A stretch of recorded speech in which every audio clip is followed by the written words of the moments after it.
Hey guys, Paul Morrow here for Opsdesk.org again. So I was going to do another nightly news recap, but realistically there's one story tonight, and that's the fact that the legacy media all of a sudden is waking up to the fact that for 4 years we had a president that was mentally not there.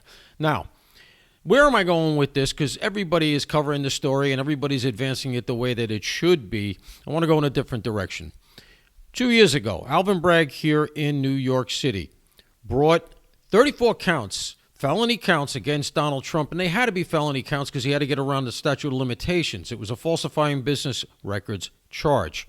They bumped to felonies in part based on the idea that one of the underlying crimes was that Donald Trump interfered in the election by paying off Stormy Daniels.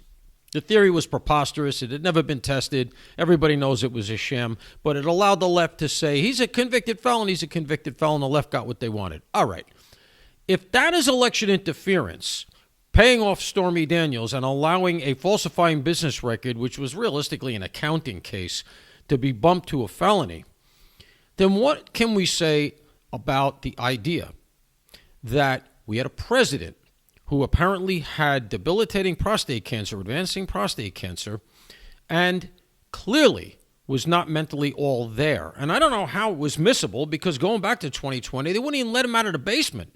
He was calling a lid every day at 11 o'clock and hiding during the campaign. That was in 2020. And there are people who talk about the fact that when he was vice president, he was already showing signs of debilitation. Now, look, we wish him well in terms of his health, but this country needs answers. And the only way you're going to get it is likely going to be congressional subpoenas. You got to get the doctor in. He's going to yell about the HIPAA laws and all of that. You hit him with the subpoenas, and then he's got to come across or he's in contempt. But where I'm going is this.